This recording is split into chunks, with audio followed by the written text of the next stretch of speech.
اوپر چل رہے ہیں کتابوں کے ذریعے سے بیانات کے ذریعے. کاروان الرضا. جی السلام علیکم، امید کرتے ہیں سب خیریت سے ہوں گے. آج جمعے کا دن ہے اور ہمارے ساتھ ہمارے بھائی کاروان الرضا کے اونر ہمارے ساتھ ہے.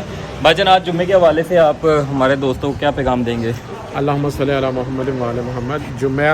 یوم جمعہ جو ہے یوم سعید ہے، اور ہمیں خصوصی طور پہ جمعے کے حوالے سے جو ائمہ معصومین علیہ السلام کے فرامین ہیں کہ جمعے کو اہمیت دینی چاہیے جیسے کہ ایک عید کا دن ہوتا ہے. ہم استعمار کو اور جو اسلام مخالف قوتیں ہیں ان کو جمعے کے اجتماع بڑے کر کے اس میں مرکزیت قائم کر کے استعمار کے منہ پر ایک تماچا لگا سکیں. اچھا جی، ہمارے بھائی ماشاءاللہ زیارتوں پہ بڑا گروپ ان کا جاتا ہے، تو زیارتوں کے حوالے سے پوچھیں گے جو ابھی ماحول بنا ہوا ہے، کیا آپ زیارتیں اس ٹائم کر رہے ہیں؟ کربلا کی، ایران کی تو ناممکن والی کربلا کی زیارتیں آپ لے کے جا رہے ہیں زائرینوں کو؟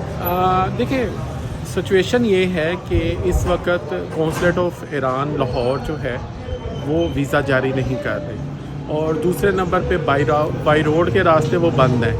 بائی ایئر کی فلائٹ اس وقت جو ہے وہ ریڈ زون کی وجہ سے وہ بھی سب منقطع ہیں. تو لہٰذا جیسے ہی حکومت ایران جو ہے وہ ویزا کا پروسیجر جو ہے وہ اوپن کرتی ہے تو ہم اس کا بھی اناؤنس کریں گے انشاءاللہ. یہ ہمارے انجم بھائی کا نمبر نیچے چاہ رہا ہے، جس بھائی نے رابطہ کرنا ہو انشاءاللہ ان کی سائٹ بھی ہے، اور بہت سے زائرین ان کے ساتھ جاتی ہے. حالات تھوڑے سے خراب ہے اس لیے یہ بھی ابھی لاہور میں ہی ہے. الحمدللہ 2007 سے ہم زائرین کی سروس کی کوشش کر رہے ہیں، اور 2007 سے 2026 ہے، تو 20 سال ہو گیا الحمدللہ.